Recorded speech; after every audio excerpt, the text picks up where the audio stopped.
because toward the end of your book, there's an absolutely fascinating evolution of how this material emerged into the counterculture and into the movies, and what its place is, its unexpected place is in the modern world. The wonderful story of the David Niven movie. Why don't you start with that? Well, yes, it's a line, isn't it, from Andrew Marvell. Yes. Andrew Marvell, what a marvel. Yes.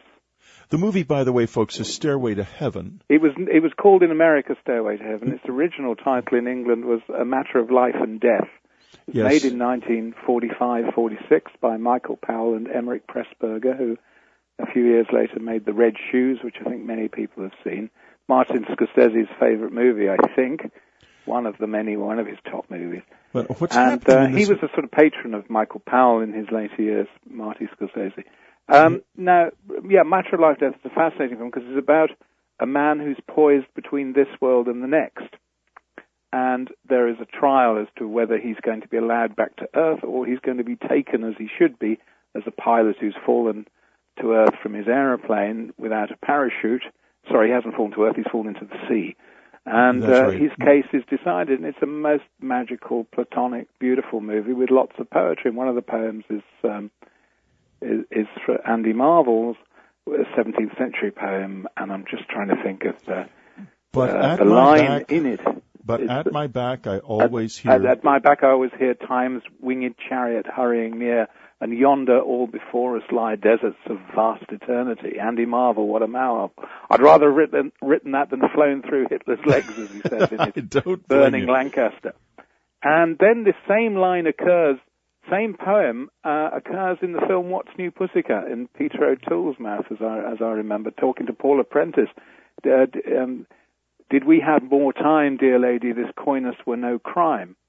And it's a fascinating poem. It's been called to his coy mistress, but the coy mistress is generally thought to be just a woman who's not sure whether she wants to go to bed with the poet.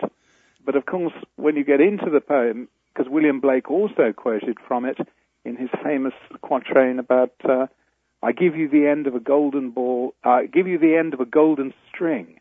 Now wind it into a ball. It will lead you in at heaven's gate built in Jerusalem's wall. The whole imagery is taken from Andy Marvell's poem to his coy mistress. And I think I show that the coy mistress, in fact, is again the divine Sophia who's showing a way, a way that's typified within a sexual image, a powerful erotic image of the perfect transcendent coupling, which takes the mind out of the material zone and directly into the spiritual. Exactly. It takes us into ecstasy that that's phenomenal really that's the liberation. Aside. Yes, it's the liberation that every revolution promises never delivers on. Right. That is the liberation that Jesus promised and that the church has not delivered on. Arguably so. Yeah. Oh, I think so. Yeah. I think that there's a good case to be made for it. Oh, I think it's a magnificent case, and I think when subtle minds and intelligent folk get to grips with it and see it will probably carry the day. But of course, you can't undo 2,000 years of sex repression just like that. And repression of the feminine and woman in general. Well, have you ever heard of the Copenhagen syndrome? That the captive eventually sort of becomes enamored of the captor. That you might be kidnapped and treated very badly, but there's a sort of turnaround that happens. And I think this is when you've got a repressive religion, you'll find in the end that if you try to take the repression out of it, people get very upset. Right. They don't want the bonds broken because the bonds represent a kind of knowledge and security. And so for many people, the kind of thing we're discussing this evening is frightening, unnerving, scary. Oh God, what if they take the bars off my windows? Not only may I be able to get out, but God knows what might come in. I remember a lovely line in a British film where Noel Coward says, Her Majesty's prisons are not only to prevent people from getting out, but to prevent the wrong people from getting in. Yes. And so liberation is not necessarily positive for a lot of people. And of course, you've developed a system that a huge number of people have a vested interest in maintaining. I mean, there's a financial interest and a power interest. Imagine what would happen in the Middle East if the women just woke up one morning and said, we're not, yes, this isn't the path. The whole journey. It's a powerful conception. I mean, profound. I mean, it's happened in the West. Very profound. It's happened. It's sort of happened in the West.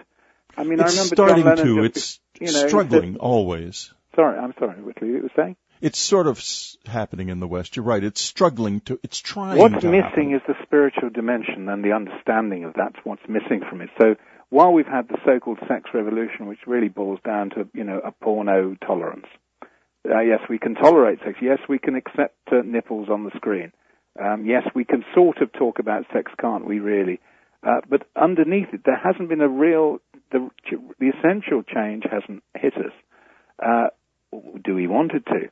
Because it involves a spiritual transformation. It's a spiritual revolution. That's what the last part of the book's about. To me, that is the next revolution, is the spiritual revolution. Well, and it's far more profound than, reading Playboy or something. Give us your vision of it. Well, in what sense? Well, if this, I'm not. I know it's a rather unfair. I would just say, give me your vision. Everyone must give their vision of it. Yes. I'll throw mine in if you like, but I mean, it seems to me to be. It almost presents a kind of unseen and unthinkable future. The idea of a true spiritual and sexual liberation revolution is going to transform the material vision altogether. One simply won't be living effectively. One wouldn't be living in the same universe. And again, for some people that's all too much. I want to retire to my homestead, but it's a spiritual change. So I don't think your crops are at risk. No, quite the reverse. I think you might get more out of it. It would actually be a world that suddenly opened up the treasure to the vision, I think. Well, our education system would be totally different. Our idea of what life's really about would be very different. In what sense would our idea of life be very different? Well, I mean, we wouldn't be here all about getting and spending. Exactly. It wouldn't be obsessed with the stock market, and then we'd look at stock in terms of energy and what we can do with it, as opposed to possessing it and saying, I feel secure because the bank holds all my bonds or something like this. I mean, that's just one. It would be a transformation of all these. I think you'd see things in terms of the positive energy within them. Now, I can see people chuckle at that, say, oh dear, another utopian. But what we've got now is the result of various kinds of utopianism. Democracy was a kind of utopia, which has now become a sacred word, though I see little. Does anyone, which people should have the power and all the rest of it? Are people right because they're a majority? We don't really believe that. If you've got 7 fools and only one wise man, who should make a decision?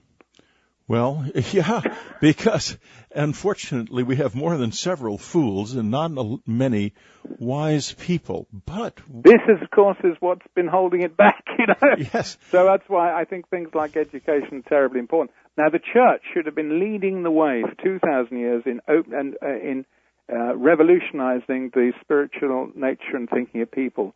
And yes. It's like they gave up about 1,700 years ago. They abandoned. They fear their own passions.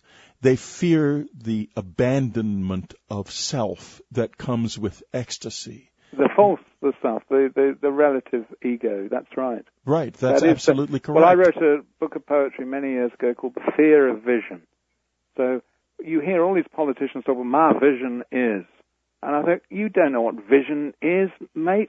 You're just talking about an imaginative a semi-imaginative, fanciful picture. You don't know what vision is. Vision is a transformation of perception. You ain't been there, sunshine. You sure haven't been there. I haven't noticed any politicians anywhere near there for a while. Oh, God, they talk about the city on the hill and the lamp beyond and the liberty shining forth, and they nick all this old poetry from 200 years ago, and they don't understand a word of it.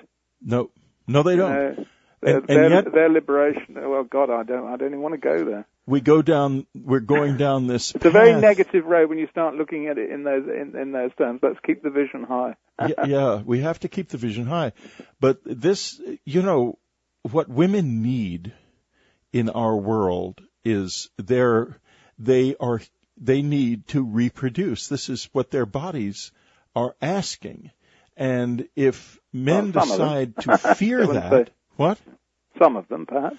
Well, yeah, but if men decide to fear that, to fear women, and to fear the pleasure that is involved in coming together and finding oneself, and it can go so far beyond the physical.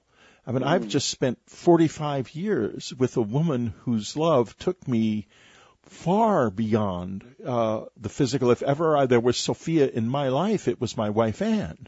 Isn't that wonderful? Oh, gosh, yes. And now that I don't have her with me, I'm able to look back with a new kind of perspective and to understand the holiness, the deep, profound holiness of sexuality and how we deny that when we deny women.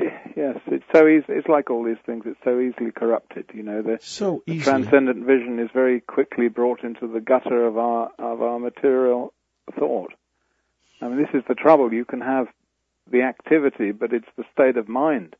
This is what people don't realize about the Gnostic writings: is that they were in a very different frame of mind to ourselves. In what sense were they in a different frame of mind, Tobias? The mind has to be elevated to understand these things. Otherwise, you're going to think, well, it's the act which redeems. It's not the act. Otherwise, every conjugal act between men and women would be a sacred sacrament. Well, it isn't. We know that. For many people, it's either very little really after, or even something to be. Well, there are many different attitudes. Yes. You can take. So it's not in the act, is it? It's not the sacredness is not in the act. It's in the spirit in which the acts are performed. That's correct. And it's there, so that's what we're talking about. Then you have a sacramental idea. Then it becomes sacramental, and as it always should be, and can be actually in this world. Then you can let the pleasurable side of it take care of itself and not go trying to grab it. Right. It will be there in ways that you could never possibly imagine. Yeah. Forget about the pleasure; you'll enjoy it more. That's right. That's right. If you let yourself be, just let it be. Right. One of the mantras of the counterculture. In that case, very true. Yes, well, Mother Mary said to me. Yeah. Right, Mother Mary. Gnostic Mysteries of Sex, Sophia the Wild One, and Erotic Christianity, Tobias Churton, a wise man in this world speaking in a wise voice. His website, tobiaschurton.com. Tobias, thank you so much for spending time with us on Dreamland. It's been a great pleasure. You've been listening to Dreamland. Be sure to tune in again next week. Dreamland is brought to you by unknowncountry.com and our family of subscribers.